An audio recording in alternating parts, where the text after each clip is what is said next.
Are you thinking about moving to the Charlotte area and wondering what suburb would be perfect for you and your family? Well, in the next two videos, I'm going to go over the top 10 Charlotte area suburbs according to niche.com, Charlotte Magazine, and homesnack.com for 2022 and 2023.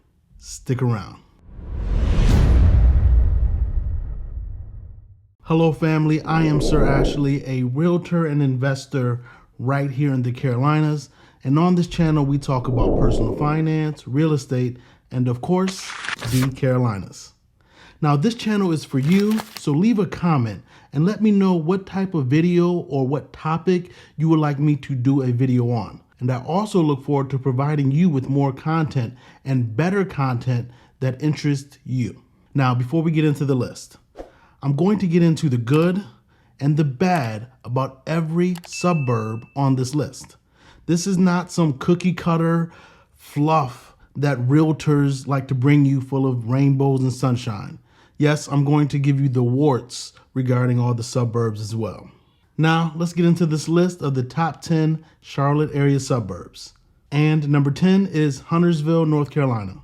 Now, this may surprise some people by how low it is on the list, but that is why you have to watch this video and then part 2, because the Charlotte area has some amazing suburbs that not everyone knows about. But talking about Huntersville, Huntersville is conveniently located between Charlotte and Mooresville and is near Lake Norman.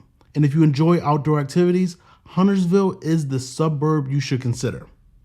The largest park in Huntersville is Latta Nature Preserve, which is over 1,400 acres and includes the Quest Center, the Carolina Raptor Center, as well as horseback riding trails and over 15 miles of hiking trails.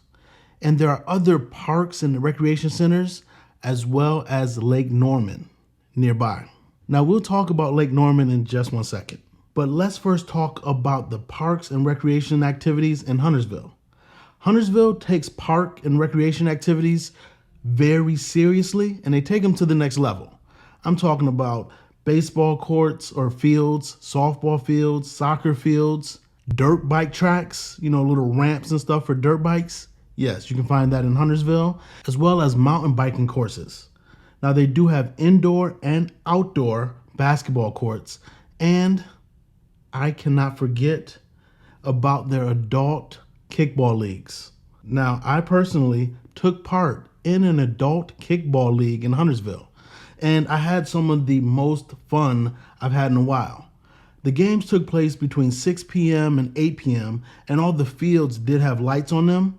And after the games, there were always some drink special or food special at a local bar or pub. Pinky's Eastside Grill comes to mind. Now, back to Lake Norman. If you enjoy being on the water, Lake Norman is the place to be. Yes, Charlotte has other areas that have lakes. You have Mountain Isle Lake, you have Lake Wiley. But in my opinion, Lake Norman is the liveliest lake of them all. It has a younger, more active demographic that hang out on Lake Norman. That's not to say that you don't have the old money on the lake as well, because you definitely get that. But Lake Norman definitely has a younger, more enthusiastic vibe to it. Now, before we get into the negatives of Huntersville, one huge positive is the schools. Lake Norman Charter is highly regarded, and you have people moving from different parts of the Charlotte region to be able to send their kids to Lake Norman Charter. Yes, it is a charter school, but it is amazing.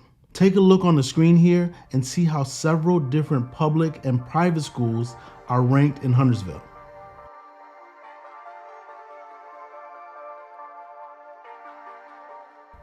The population of Huntersville is right around 57,000, and the median household income right now, according to the census in 2021, is right around $102,000. And the median sales price of a home was right at $517,000. Now, let's get into the negatives. Right now, I want to read a comment from a user on niche.com. This would have been a 5-star review because Huntersville has a beautiful lake, nice homes, and great restaurants. I've always loved Huntersville until I moved here.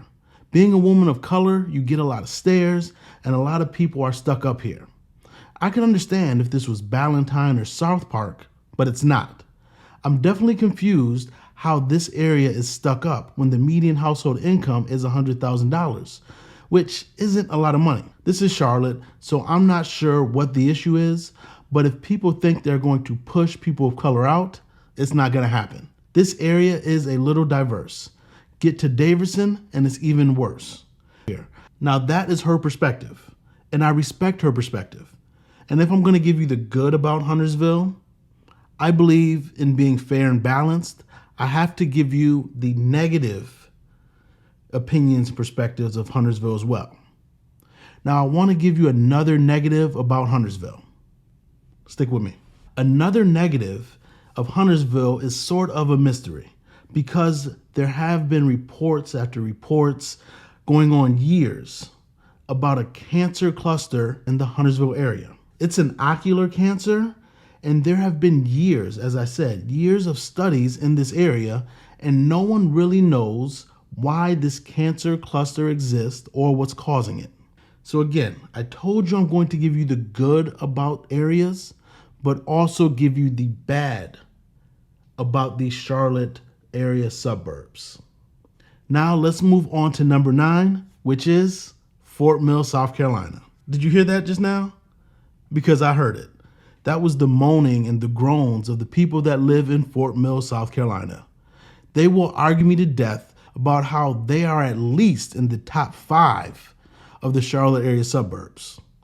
Don't be mad at me. This list is just a mashup of the 3 sources that I mentioned earlier. So please, all of you Fort Mill residents, take it up with those sources. Now, what makes Fort Mill so attractive is similar to what makes Huntersville so attractive. Nature lovers will enjoy Fort Mill because it has the Ann Spring Close Greenway. Not only does the Ann Spring Greenway have 2,100 acres of greenway, but it has 36 miles of biking and hiking trails. It has lakes, it has pastures, it has a farm.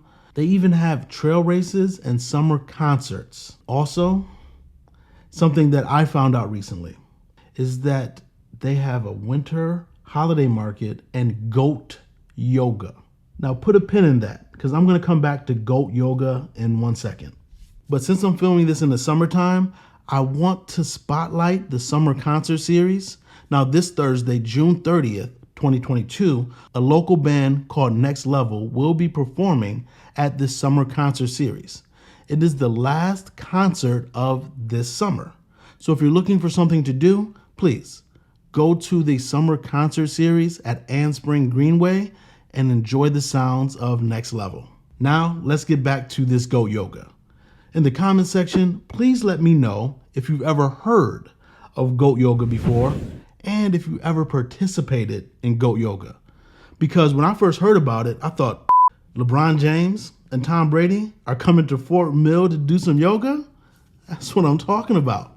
And then the lady looked at me, and it was clear that she was not amused by my humor.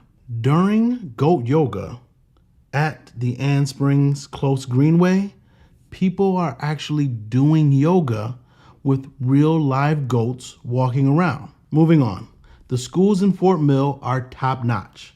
Now generally, South Carolina schools are subpar, but Fort Mill schools are in the top 3% school districts in the nation. And according to niche.com, it is the best #1 school district in South Carolina. Please take a look at these school rankings.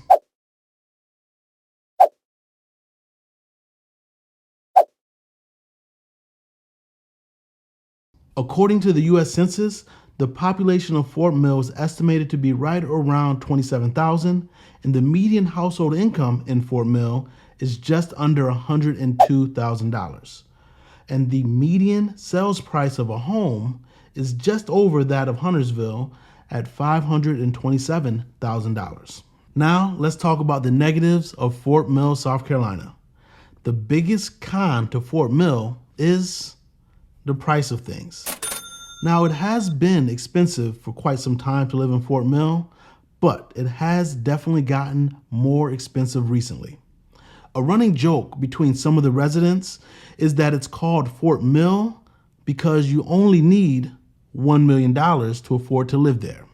And the major complaint I hear residents make about Fort Mill is the smell and air pollution of the new Indy paper mill. So please, if you move to Fort Mill, check that out and see how far you are from the new Indy paper mill. Another negative is the commute. Parts of Fort Mill are not easily accessible, and it feels like you're on a back road for 15 to 20 minutes. And that annoys a lot of people.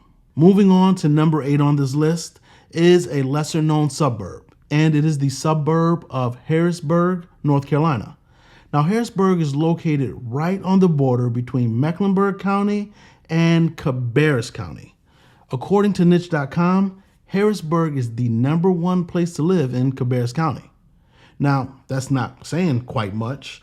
It has Kannapolis, Concord, and Harrisburg, so I would hope Harrisburg is #1. Being that Harrisburg is right on the border of Mecklenburg County, you get the best of both worlds. You get to take advantage of everything Charlotte has to offer because you're so close, but you get the lower property taxes that Cabarrus County affords you.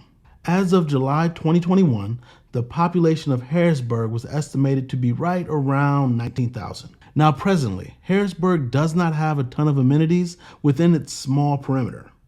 But there is a community called Farmington that is being built right now, and they're selling townhouses and single-family homes right now. And that community will rival that of Birkdale Village in Huntersville without the golf course.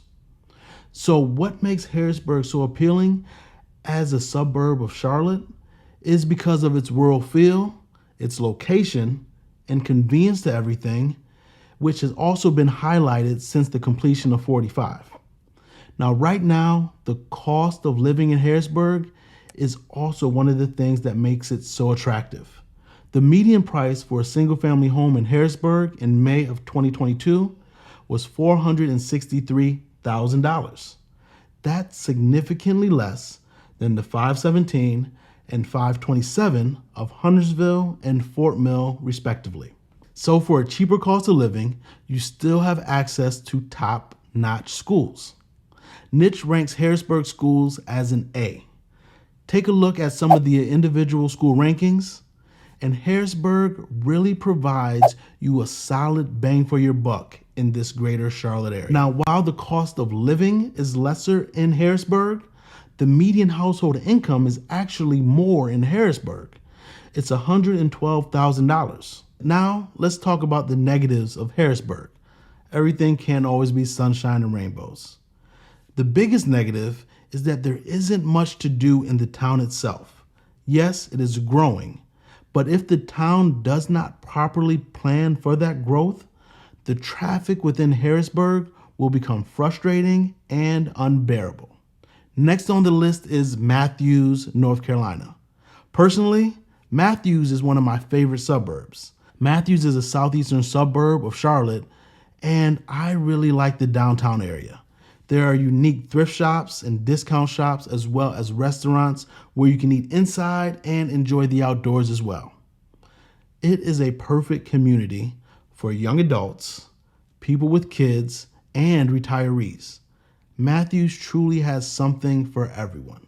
Matthews has a population of right about 30,000 people, and it's very comparable to that of Huntersville and Fort Mill, with a sense of having a lot of outdoor activities and parks and recreation centers that you can take advantage of. Matthews feels like a modern small town, meaning you have a lot of options and choices between restaurants and bars, but it's small enough to where you get to know your neighbors and feel like a local.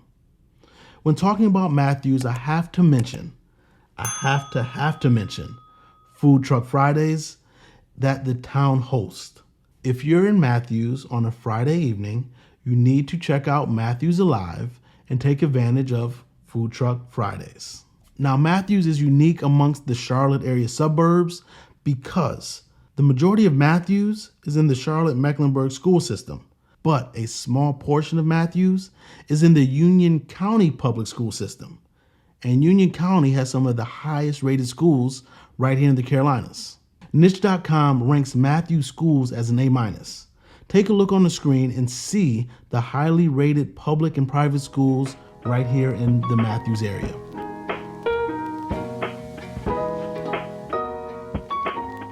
The median household income in Matthews is right around $90,000, and I believe that people in Matthews are more down to earth than those in Huntersville. Now, I know I'm going to get a lot of from my friends in Huntersville and my colleagues in Huntersville, but it's just what I believe. Matthews' median home price in May of 2022 was $450,000, which is considerably less than Fort Mill and Huntersville. Now, the downside and negatives about Matthews is that Highway 45, which is fairly new, the completion of it is fairly new to the Charlotte area. It cuts right through a portion of Matthews. And if you bought your home before it was completed and you thought you may have a rural, quiet feel, but now your backyard or slightly beyond your backyard, all you hear is a highway and it sounds like people are drag racing, that is very annoying and very frustrating. So please be aware of that when you're looking at homes in the Matthews area. Residents in Matthews also complain about the lack of a nightlife, but if you want a nightlife, towns like Matthews and Fort Mill and even Huntersville really aren't for you. You should check out neighborhoods in Charlotte like Noda, South End, or Loso. Now, this has been part 1 of the top 10 Charlotte area suburbs for 2022 and 2023.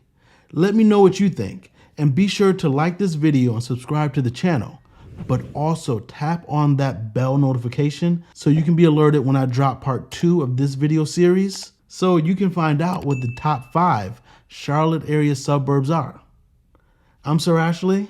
I look forward to hearing from you, and please let me know your thoughts regarding this list and what Charlotte area suburbs you think are the best. Talk soon.